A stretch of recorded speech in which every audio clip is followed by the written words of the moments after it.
RTV వరుస కథనాలతో మస్కట్లో చిక్కుకున్న బాధిత మహిళ కుమారి ప్రస్తుతం స్వదేశానికి తిరిగి వచ్చారు. పెనుమంట్ర మండలం మార్టేరులోని కుమారి గతంలోనే మస్కట్ దేశం వెళ్ళింది. అయితే ఇక్కడ చెప్పిన పని ఒకటి, అక్కడ చేసే పని ఒకటి కావడంతో ఆమె అక్కడి నుంచి అనేక ఇబ్బందులు ఎదుర్కొంది. అయితే ఎవరైతే కుమారి తన అన్నయ్య ఉన్నారో విజయ్ అధికారుల చుట్టూ, కలెక్టరేట్ల చుట్టూ తిరగడంతో ప్రస్తుతం ఆమె స్వదేశానికి చేరుకుంది. అంతేకాకుండా దీనికి సంబంధించి మనం ఆర్టీవీ ద్వారా అనేక కథనాలను కూడా ప్రచురించాం. ప్రస్తుతం బాధితురాల కంటే ముందు ఎవరైతే బాధిత మహిళ కుమారి అన్నయ్య విజయ్ ఉన్నారు, తన చెల్లెల కోసం అధికారుల చుట్టూ, కలెక్టరేట్ల చుట్టూ దాదాపు 3 నెలలు తిరగడంతో తన చెల్లి స్వదేశానికి చేరుకుంది. ప్రస్తుతం విజయ్ను మొదటగా మాట్లాడిద్దాం, తర్వాత బాధితురాలి మాటలు విందాం. అక్కడ ఎటువంటి ఇబ్బందులు పడారు, అసలు నకిలీ ఏజెంట్ల వల్ల ఆమె పడ్డ ఇబ్బందులు ఏంటి, అక్కడ ఆమె ఎటువంటి ఇబ్బందులు పడింది, స్వదేశానికి ఏ విధంగా వచ్చిందని అయితే ఆమెను అడిగి తెలుసుకుందాం. మొదటగా తన కుమారి అన్నయ్య విజయ్ని అడిగి తెలుసుకుందాం. మీరు గతంలో కూడా అధికారుల చుట్టూ తిరిగారు, మేము కూడా అనేక కథనాలు ప్రచురించాం. మీ సిస్టర్ ప్రస్తుతం మీ ఇంటికి వచ్చింది, మీకు ఏ విధంగా ఉంది? మాకు చాలా హ్యాపీగా ఉందండి సార్. ఇప్పుడు మార్టేరు పెనుమంట్ర మండలం అండి. మార్టేరు పెనుమంట్ర మండలం పశ్చిమ గోదావరి జిల్లా అండి. మాకు మా కుటుంబానికి, మా చెల్లికి ఎంతో రుణపడి ఉంటామండి. ఆర్టీ వారు మాకు చాలా సాయం చేశారండి.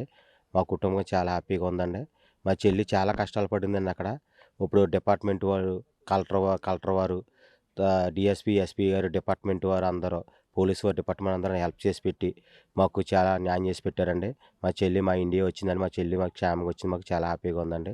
ముఖ్యంగా ఆర్టీవీ వారు మాకు న్యాయం చేసి పెట్టి మా కుటుంబం ఎంతో రుణపడి ఉంటామండి. ఈ ఆర్టీవీ వారు లేకపోతే మా చెల్లి మట్టుకి ఇండియా మట్టుకి రాదండి. మాకు చాలా హెల్ప్ చేసి పెట్టారండి. మా కుటుంబం అంతా, మా చెల్లి మొత్తం అందరూ మా ఆర్టీవీ వారికి రుణపడి ఉంటామండి. ఎంతో హ్యాపీగా ఉంది సార్. ఇదిగో మా చెల్లి ఇండియా వచ్చిందండి సార్. మా చెల్లి క్షేమంగా ఇంటికి వచ్చిందండి. కొంచెం బాగోలేదండి, కొంచెం ఆరోగ్యం గట్ట పరిస్థితి బాగోలేదండి. ఆ పిల్ల అక్కడ 8 నెలలు కష్టపడిందండి. అక్కడ జీతం లేదు, ఏమీ లేదండి. అక్కడ వస్తా పాస్పోర్టు, తర్వాత డబ్బులు గట్ట అన్నీ తీసేసుకునండి, ఉత్తి చేతులతో, ఖాళీ చేతులతో పంపించేశారండి. వచ్చేప్పుడు ఈ నెల 9వ తారీఖున వచ్చిందండి. ఇప్పుడు వచ్చి ఇంచుమించు ఒక 18 రోజులు అవుతుందండి సార్. మీకు రుణపడి ఉంటాను కుటుంబం మొత్తం, మా కుటుంబం అంతా.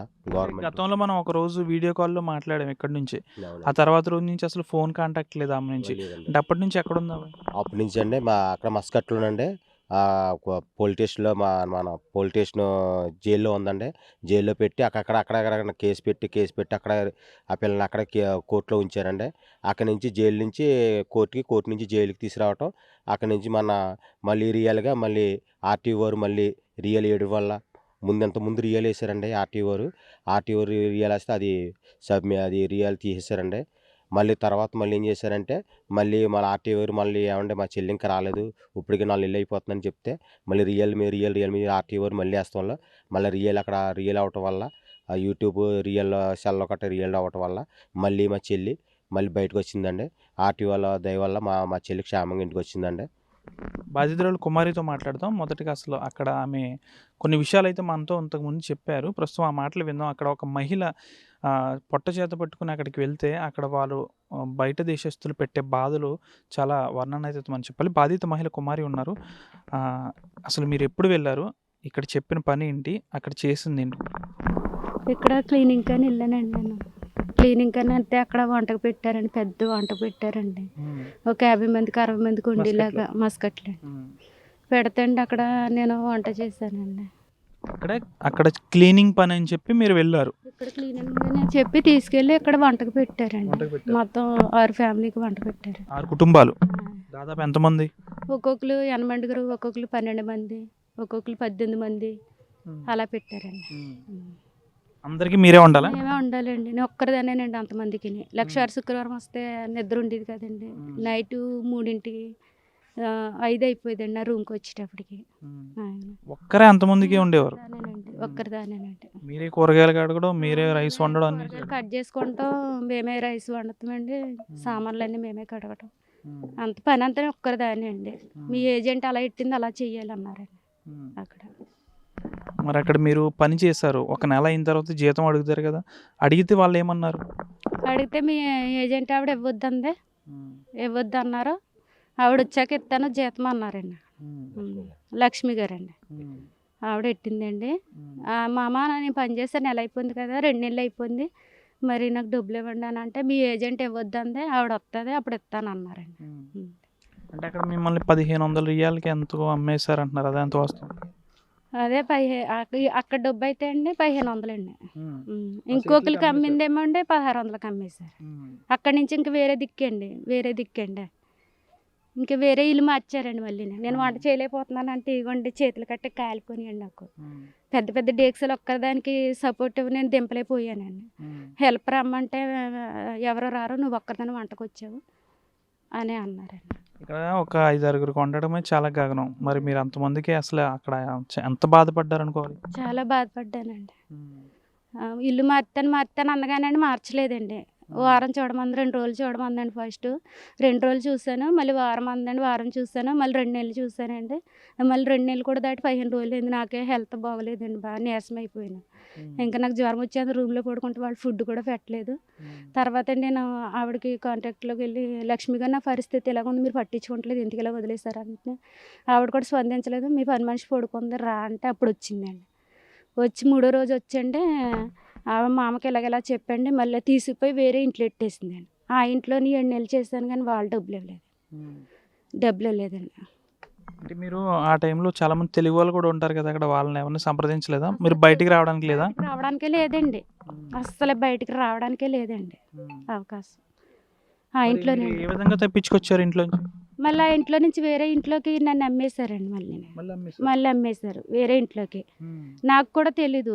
అంటే నేను అక్కడ చేస్తుంటే బాబా మామ వచ్చి తీసుకెళ్ళారు. తీసుకెళ్తే నేను ఆ ఇంట్లో పని చేస్తున్నాను. చేస్తుంటే ఆ ఇంట్లో కూడా 2 నెలలు 3 నెలలు అయిపోయింది. నేను అడిగితే అండి మేడం డబ్బులు ఇవ్వట్లేదు అంటే మీ ఏజెంట్ ఇవ్వద్దు అందే, నేను ఇంట్లో ఉంటాక నేను ఇచ్చాను, నీకు తిండి పెడుతున్నాను, మా దేవుని తెలుసుకో అన్నారండి. డబ్బు ఎందుకు నీకు ఇంకా అన్నారు. నేను ఇలా చేస్తుంటే ఇలాగ అంటున్నారండి మామ, ఒకసారి ఏజెంట్లు ఫోన్ చేయండి అని అంటే అక్కడ కూడా వంటకే పెట్టారు. వంటకి మొత్తం పని అంతానండి. డబల్ స్టేరు, ఇల్లు పెద్దది, నేను ఒక్కరిదానండి అక్కడ కూడా. అక్కడి నుంచి పారిపోయారు ఇంట్లో? అక్కడి నుంచే పారిపోయానండి. పారిపోయి అక్కడికి వెళ్ళాను. అంటే చాలామంది ఇప్పుడు మీకులాగే గల్ఫ్ వెళ్తున్నారు. అంటే అలాంటి వాళ్ళకి మీరు ఏం చెప్తారు? అక్కడ అసలు ఎలా ఉంటుంది, ఏంటి, ఏ విధంగా వెళ్తే బాగుంటుంది? అంటే మీరు వెళ్ళిన ఏజెంట్లు ఉన్నారు కదా, వాళ్ళు నకిలీ ఏజెంట్లు అనుకోవాలా ఏంటి? అసలు నకిలీ ఏజెంట్లు ఒరిజినల్ ఏజెంట్లు కూడా తెలియట్లేదండి. ఇక్కడ మంచిగానే చెప్పారండి, చాలా మంచిగా చెప్పారు. క్లీనింగ్ చేయటం ఎంత డబ్బు ఇస్తారో, ఇలా ఇస్తారు, నెల జీతం ఇలా సెలవు ఉంటుందని ఇలా చెప్పారు. అవతలకి వెళ్ళాకండి ఇంకోలాగా మారిపోయిందండి సిచ్యువేషన్. ఇక్కడ చెప్పడం అయితే చాలా మంచిగా చెప్తున్నారు. మనకు సపోర్ట్ కూడా ఇంకా ఎవరు అక్కర్లేదు. మా అన్నగారి సపోర్ట్ కూడా నేను తీసుకొని పాస్పోర్ట్ తీసేసుకున్నాడండి ఇక్కడ. ఇది నేను ఇలాగ ఎడతానమ్మా, అలా ఎడతా, నీకు కష్టమే లేదని చెప్పారు. అక్కడికి వెళ్ళాకేమో సిచ్యువేషన్ అంతా మారిపోయిందండి. ఎవరో పట్టించుకోలేదు. మేము ఎన్ని మెసేజ్లు పెట్టానండి, ఎన్ని ఫోన్ చేశాను, నా ఫోన్లు బ్లాక్లు చేస్తారండి. తీసేసుకున్నారండి. ఫోను, డబ్బులు, సామాను మొత్తం తీసేసుకున్నారండి. చూశారు కదా, బాధిత మహిళ ఎవరైతే కుమారి ఉన్నారో తను ఒకటే చెప్తుంది. తను వెళ్ళిన దగ్గర నుంచి కూడా ఇక్కడ మొదటగా ఇక్కడ చెప్పిన ఏజెంట్ ప్రకారం క్లీనింగ్ పని అని తనని తీసుకువెళ్ళారు. అయితే అక్కడికి వెళ్ళిన దగ్గర నుంచి కూడా దాదాపు 80 నుంచి 90 మందికి వంట చేయడం పని అక్కడ పెట్టారు. అయితే అదే విధంగా చేశాను, నెల అయిన తర్వాత జీతం అడిగితే మేము కొనుక్కున్నాం అంటూ కూడా వారు చెప్పుకొచ్చారు. అయితే బాధిత మహిళ ఒకటే బాధపడుతుంది, ఎవరు నకిలీ ఏజెంట్లో తెలియట్లేదు, ఎవరు మంచి ఏజెంట్లో తెలియట్లేదు, నేను వెళ్ళి అనేక కష్టాలు పడ్డాను, అనేక ఇబ్బందులు పడ్డానని బాధిత మహిళ కుమారి చెప్తుంది. ఎవరైనా గల్ఫ్ వెళ్ళేవారు ఆచితూచి అడుగు వేయాలంటుంది. ఆర్టీవీ వరుస కథనాలతో తాను స్వదేశానికి స్వగ్రామానికి తిరిగి రావడంతో తన అన్న విజయ్ ఎవరైతే ఉన్నారో తను హర్షం వ్యక్తం చేస్తున్నారు. ప్రస్తుతం తన చెల్లెలు ఇంటికి రావడంతో ప్రస్తుతం వారు ఆనందంలో మునిగిపోయారు. అయితే బాధిత మహిళ ఒకటే కోరుకుంటుంది, గల్ఫ్ వెళ్ళాలనుకునే వాళ్ళు ఆచితూచి అడుగు వేయాలంటూ కూడా ఆమె ఒకటే చెప్తుంది. వీడియో జర్నలిస్ట్ శేఖర్తో మనోజ్, ఆర్టీవీ, పశ్చిమ గోదావరి జిల్లా పెనుమంట్ర మండలం మార్టేరు గ్రామం నుంచి. తెలుగులో న్యూస్ కి ఫాస్టెస్ట్ యాప్ ఇప్పుడు టోటల్లీ న్యూ అవతార్లో. జస్ట్ 5 seconds లో కంప్లీట్ న్యూస్, సోషల్ మీడియాలో ట్రెండ్స్ కి one stop solution, live TV app, voice search option తో ఇప్పుడే డౌన్లోడ్ చేయండి లేదా అప్డేట్ అయిపోండి. యాప్ లింక్ డిస్క్రిప్షన్ లో ఉంది.